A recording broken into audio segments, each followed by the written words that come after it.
So today I'm going to discuss impaired driving, and I'm going to try and make aware of the dangers of impaired driving, its consequences, and today's youth impaired drivers. I'm also going to bring attention to making driving impaired a thing of the past. Did you know that almost 4 of every 10 vehicle-related deaths in Canada are caused by impairment? Impaired driving deaths are among the most preventable as well, which doesn't really make a lot of sense. Mad Canada estimates 4 impaired-related deaths per day. I'm going to discuss the different forms of impairment, and then next I will talk about the consequences and the effects of impaired driving, and finally I will bring ideas about how to stop people from driving impaired. Impaired driving simply means driving a motor vehicle or a water vessel while your ability to safely operate said vehicles is impaired by any substance. Many people think of impaired driving as driving while drunk,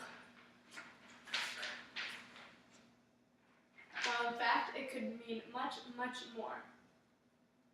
Not only can too much to drink cause impaired driving, but also while you are under the effects of any narcotic, such as cannabis, heroin, or cocaine. Not only illegal narcotics, but some prescription medication can cause you to be impaired as well. Some other substances, which can impair your ability to drive safely, are also readily available to every consumer, like cough syrup and allergy remedies. If taken in excess, they can definitely slow your reaction time to certain situations. Another subcategory that can also be categorized under impaired driving is the lack of sleep.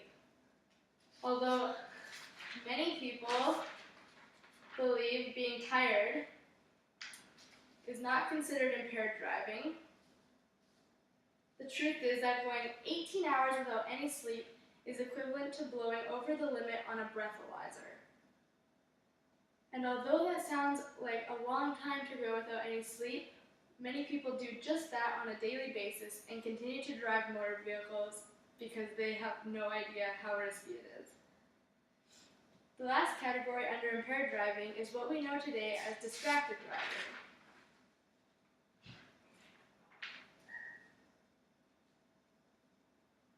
This involves the use of any electronic devices while driving, eating while driving, applying makeup or any other personal hygiene steps while driving, reading while driving, and etc.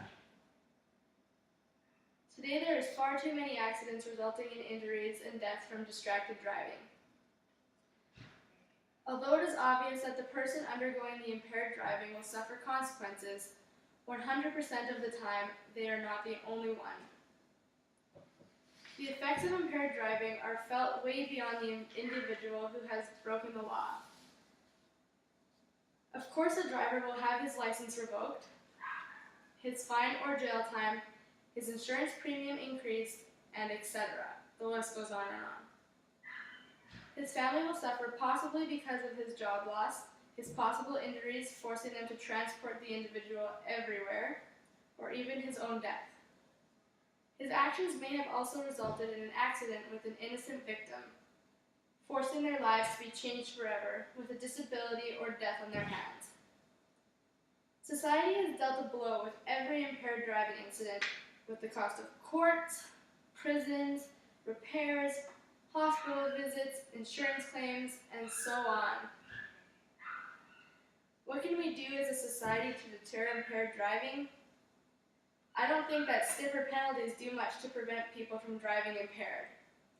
I think it will only happen when society decides that it will not tolerate impaired driving any longer. Pressure has to come from family, friends, co-workers, and liquor dealers.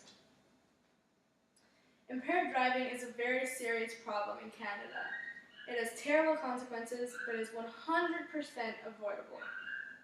Our society has the power to make impaired driving disappear, but it will take lots of work and commitment from everyone who wishes to see it happen.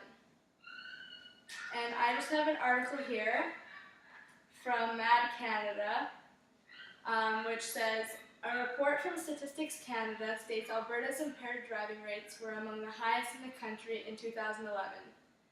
Stats Canada says there were 450 police-reported impaired driving incidents per 100,000 people in Alberta in 2011.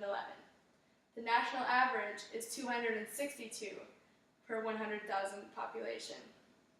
Nationally, the rate of impaired driving increased for the fourth time in 5 years, up 2% in 2011, and was at its highest point in a decade. Prior to 2007, the impaired driving rate had been steadily declining since the mid-1980s. And I just have a chart here. I don't know how well you can see it, but it just shows that from 1986, there was a steady decline, and then it kind of evened out in the early 2000s, and now it's on a steady rise again. So that is not good. And I just have a picture here that kind of hit me hard, and it said, not everyone who gets hit by a drunk driver dies. So, thank you.